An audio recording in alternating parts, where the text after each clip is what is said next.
Do you remember the last time you presented a passionate idea in a meeting? Take a second, truly, and remember it. You prepared meticulously, a flicker of belief in your heart that this idea had real value.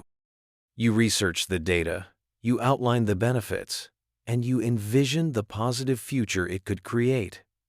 You waited for the right moment, took a deep breath, and then you spoke. You presented clearly, coherently, with all your sincerity and enthusiasm. And then, what happened after your final sentence ended? Was it a heavy silence, so thick you could almost feel it, that fell over the room? Blank stares that looked at you, or worse, through you. Not a single question, not a comment, not a sign that your idea had landed.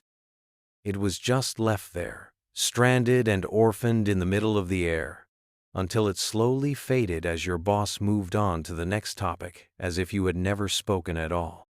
Or perhaps the scenario was worse. Someone interrupted you, or right after you finished, they said, "Interesting point." And then proceeded to reframe your idea in a completely different way, making it their own and capturing all the attention. In that moment, what did you feel? Was it a sinking feeling, as if someone had just pulled the plug and drained all your energy? A hot flush of embarrassment, of invisibility, creeping up your neck? And then the chaotic questions in your mind. Did I say something wrong? Was my idea that bad? Why does no one understand me? That disappointment isn't just about the work. It hits somewhere deeper, at your very sense of self-worth. That pang of being ignored, of being dismissed. Neuroscience tells us this is not just in your head.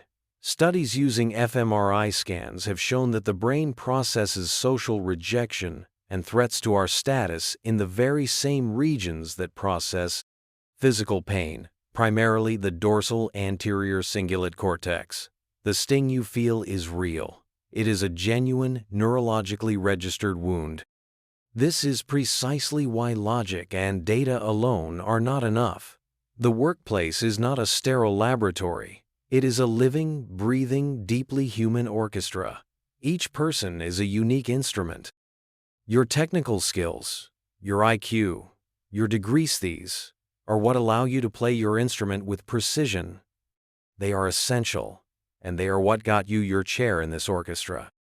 But the music, the thing that determines the outcome, is made from the invisible, unspoken language that flows between the players. This language is emotional intelligence. If the memory you just recalled and that familiar disappointment is resonating with you, I invite you to subscribe to Mind Decode Explained. We don't just explain psychology. We journey together to decode the human experience, providing the tools and insights you need to find your harmony. To solve this problem at its root, we need a completely new toolkit. That toolkit is emotional intelligence, comprised of 4 core competencies. Let's take a deep dive into each one, not just its definition, but how it operates in your mind and body, before we apply them to change the outcome of the very story we began with. The first and most foundational competency is self-awareness. This is more than knowing your likes and dislikes. It is the courageous act of turning your attention inward to your complex inner world.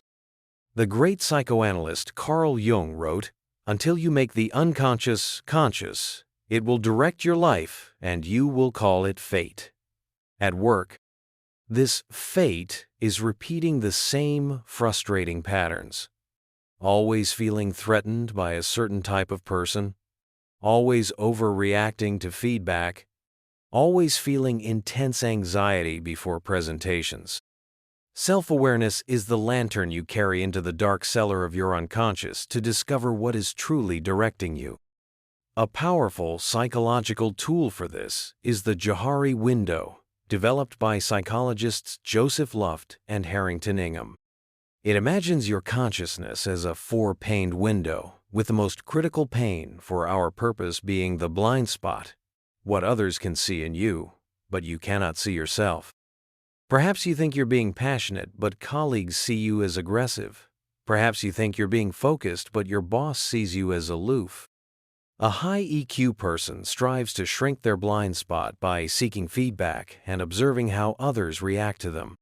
Furthermore, Carl Jung spoke of the shadow self, the parts of our personality we find unacceptable and therefore repress.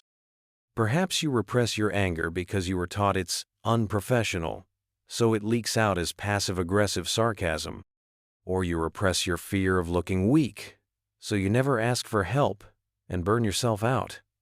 Self-awareness is the practice of inviting that shadow into the light, not to judge it, but to understand it. What is this part of me trying to protect? From there, you can integrate it healthily. From a neuroscience perspective, self-awareness is rooted in a brain circuit led by the insula and the anterior cingulate cortex, which governs interoception, the sensing of your internal bodily states. It's the biological basis for your gut feelings. To become self-aware, start a daily emotional audit. At the end of each day, write down 1. Trigger. What happened? 2. Sensation. What did I feel in my body? 3. Emotion. What is the precise name for that feeling? E.g., not sad, but disappointed, overlooked. 4. Impulse. What did I want to do? 5. Action. What did I actually do? This practice is how you learn to read your internal sheet music. And once you can read that music, you are ready for the second competency: self-regulation. If self-awareness is hearing your own notes, self-regulation is deciding which note to play, at what volume, and when. The alternative, as Goleman termed it, is the amygdala hijack. The amygdala, your brain's emotional smoke detector, is designed for speed, not accuracy. When it perceives a threat like the silence after your presentation, it can flood your system with cortisol and adrenaline, causing a fight, flight, or freeze response. It shuts down your prefrontal cortex, the center of rational thought. You literally cannot think straight. A crucial concept here is the emotional refractory period. After being triggered, there's a window of time where your brain is so saturated with the emotion that you can't process new information. The primary goal of self-regulation is to shorten this period. The power of this skill was famously demonstrated in Walter Mischel's marshmallow test, where children who could delay gratification achieved far greater life success. A powerful technique for this is cognitive reappraisal, a cornerstone of CBT. It's the act of reframing a situation to change its emotional impact. Instead of thinking, "No one respects me," try, "Perhaps the team is distracted," or "The way I presented didn't connect with them." This new thought doesn't deny the disappointment, but it transforms it from a judgment on your self-worth into a strategic problem to be solved. Practice the pause. Before reacting, take one deep breath. In that pause lies your power to choose your response over a primal reaction. When you have learned to master your internal orchestra, you are ready for an even more important step: turning your attention outward to listen to the music of others. This is the art of empathy. Science has given us a beautiful glimpse into its mechanism: mirror neurons, brain cells that fire not only when we perform an action, but also when we see someone else perform it. They are the brain's Wi-Fi, allowing us to simulate another's experience. Experts like Paul Ekman identify 3 types. Cognitive empathy is understanding another's perspective. I get how you think. Affective empathy is feeling what they feel. I feel your sadness. And most powerfully, compassionate empathy combines both and adds action. I understand and feel for you, and I want to help. A master of empathy can also learn to read micro-expressions, the fleeting, involuntary facial expressions researched by Paul Ekman that betray true feelings. This isn't mind reading. It's listening on a deeper level. Finally, with self-awareness, self-regulation, and empathy in hand, you need social skills to translate it all into action and results. This is applied EQ.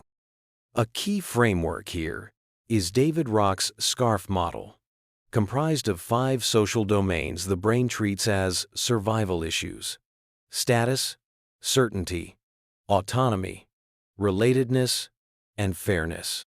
Every workplace interaction can threaten or reward these domains. A person with high social skill navigates them deftly. When giving feedback, they affirm the person's status first. When managing change, they provide certainty. They delegate outcomes, not tasks, to enhance autonomy. This is also the secret behind Google's Project Aristotle study, which found that the #1 predictor of team success was psychological safety, an environment built on relatedness and fairness, where people feel safe to take risks. Now, with these 4 instruments in hand, let's go back to that meeting room. Let's return to the moment your idea was left hanging. This time, you are the conductor. Your success starts with the strategic prelude before the meeting. You use self-awareness to know your goals and triggers. You use empathy to analyze the attendees, to understand their pressures and concerns.